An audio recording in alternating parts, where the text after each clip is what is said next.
here to present the story of Chaldal, Bangladesh's first and leading online grocery delivery platform. The story of how it built a resilient e-grocery ecosystem in the most densely populated city of the world.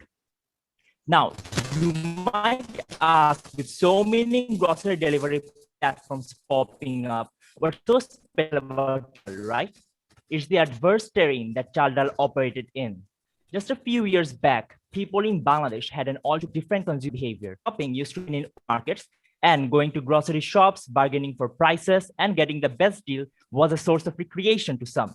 But consumer behavior wasn't the only barrier Chaldal had in its journey. Back when Chaldal started, the internet penetration rate in Bangladesh stood at 13.9%, whereas South Korea had 83.6%. The payment infrastructure was even more horrible, with only 0.34% credit card penetration rate. Therefore, the Bangladeshi e-commerce industry did not flourish as it did in neighboring countries. Well, to be honest, industry is an overstatement because there were only two major e-commerce stores at that time, and there was barely any third-party logistics service. So Chaldal basically entered a barren field and now generates around 9,000 daily grocery orders, helped the industry to grow and build a resilient ecosystem with a 50% market share. The how of this story, dear judges, is the focal point of our case study. Now let's briefly touch upon the major highlights in Chaldal's development timeline. Chaldal started its journey in July 2013. Chal means rice and dal means lentil, which represents a sentiment in the Bengali culture equivalent to grocery shopping. In November 2016, Chaldal launched its internal logistics network called GoGo Bangla. Meanwhile, Chaldal was engaged in building its micro warehouse model in Dhaka. Chaldal is a global advocate of this model, which we will discuss more in our success factors. In January 2019, the company finally launched Chaldal Vegetable Network, a nationwide supply chain system to source vegetables directly from farmers. 2019 was also marked by Chaldal's enterprise model in collaboration with the World Food Programme.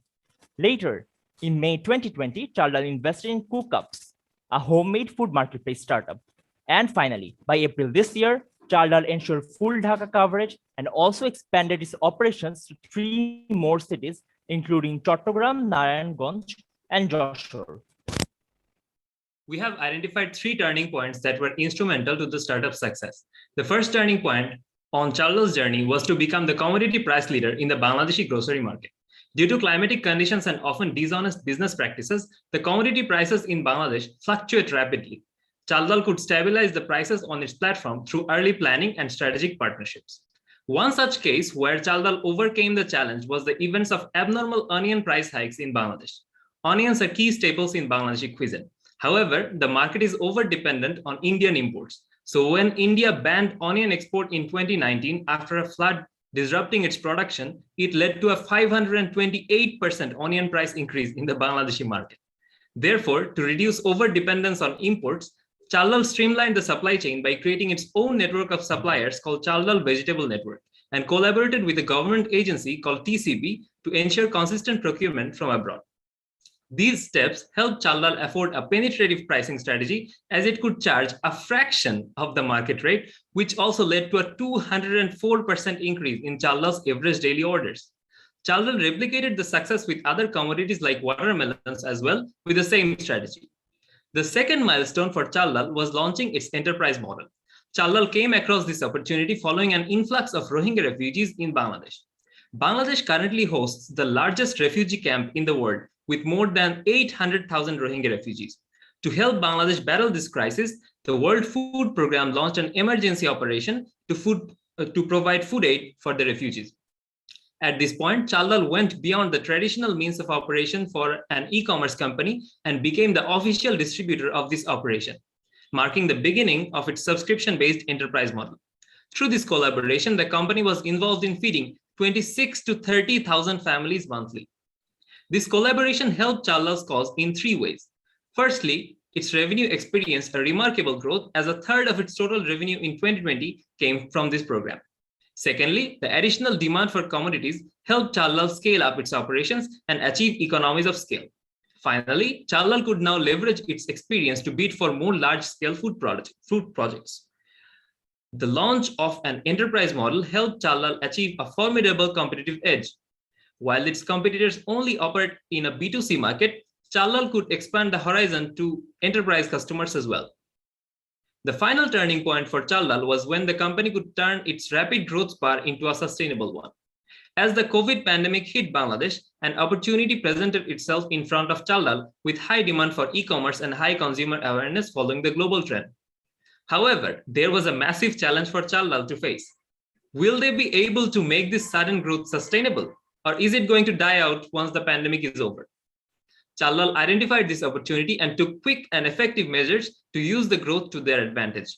The company rapidly expanded its coverage to 3 new cities and increased the number of warehouses to 24 from only 9.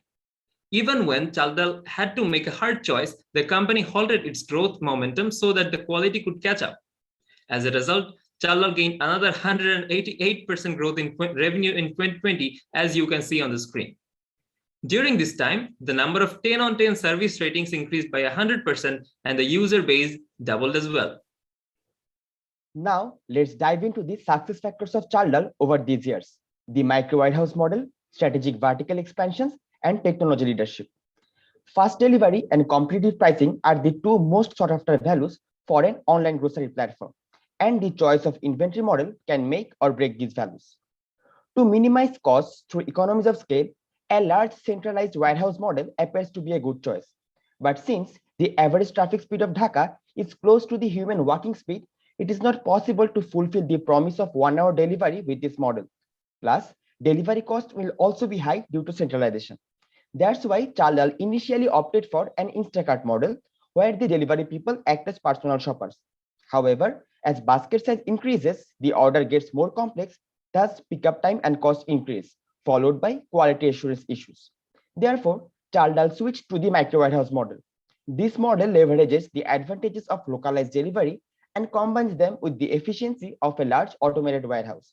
Therefore, by establishing micro warehouses across the city, Chal was able to improve delivery time, attain logistical efficiency, and minimize total cost. Up next, the vertical expansion strategies of Chal. Firstly, Chal Vegetable Network or CDVN. The vegetable supply chain in Bangladesh was highly inefficient and lacked traceability. Chal identified the opportunity and introduced CDVN to connect farmers with smallholder retailers across Dhaka. It was also a sourcing medium for the grocery platform. Therefore, by establishing a backward linkage, Chal could ensure greater control over the supply chain and eventually become the price leader of the market, which we already discussed. CDVN also brings value to every stakeholder of the supply chain. Firstly, it provides farmers with transportation facilities, timely sales, and fair prices, retailers with fresh produce, convenient delivery, and exposure to financing facilities, and lastly, quality assurance and price predictability for customers. Chal also made a strategic investment in Cookups, a homemade food delivery service. As Chal is in the ingredient market and Cookups is in the food market, they complement each other quite well. Chal thus marketed and sold its products to the home chefs and customers of Cookups. Ultimately, Cookups has proven to be the most efficient customer acquisition channel for Chal. As we mentioned before, there was no third-party logistic platform in 2013 to facilitate an e-commerce marketplace. Thus, Chal had to build an in-house delivery network, Gogo Bangla, which was later transformed into a logistics service provider for e-commerce businesses. With the help of Gogo Bangla, Chal was able to ensure a better customer experience, and that's why 89% of its revenue comes from recurring customers. 3 minutes left. The expansion reduces idle time and fully utilizes the logistics network. And lastly, it creates a sustainable ecosystem for local e-commerce companies in Bangladesh. That leads to our last success factor, technology leadership. Technology was an alien concept in the grocery landscape of Bangladesh. Thus, Chal gained a competitive edge by perfecting its technology. Chal uses machine learning to predict stock requirements based on a long list of factors and managed to reduce the wastage cost to a great extent. Moreover, the company uses an automated dispatcher system and superior routing technology, which help to make the overall process more efficient. Despite Chal's innovative strategies, they have not been able to overcome one key challenge. Currently, over 90% of Chal's total grocery orders comes from the capital city Dhaka alone. However, the growth prospect in Dhaka has become extremely saturated. Therefore, to sustain its ongoing growth, Chal must extensively expand its operations outside Dhaka. But if we look at the macro level conditions of the districts of Bangladesh, from the heat map, we can see that the majority of the districts have unfavorable conditions, making them unprofitable for the e-grocery business. However, global geographic expansion could be an alternative for nationwide geographic expansion, since Asia is the largest regional grocery market in the world to be worth more than 4,000 billion USD by 2023. After inspection of macroeconomic parameters of Asian countries, as shown in the heat map, the Philippines, Vietnam, and Indonesia appear to be the most favorable candidates for geographic expansion. Having densely populated cities such as Manila, Jakarta, the selected countries are the best fit for the micro warehouse model of Chaldal. Another prospective strategy is to opt for portfolio diversification, which can also help Chaldal to sustain its ongoing growth by tapping into new market segments to create a more holistic ecosystem. The e-pharmacy market is one of the most promising markets since it would be a great addition to Chaldal's essential product basket, and the segment currently has a very low number of market players. Secondly, Chaldal can introduce its own digital payment system to create a seamless experience for its users. And lastly, we have proposed nationwide parcel delivery, where Chaldal can tap into the delivery market by leveraging on its existing infrastructural base, which will enable Chaldal to enjoy a significant cost advantage. The story of Chaldal goes on to show how an e-grocery platform developed an ecosystem that is resilient to external shock in an extremely volatile setting. Chaldal has not only overcome the challenges, but has also developed a micro warehouse model, which has been proven particularly effective for densely populated areas, providing a guideline for any e-commerce or e-grocery platform operating in congested cities. On that note, I would like to conclude our presentation. Thank you for your patience, and the floor is open for any questions.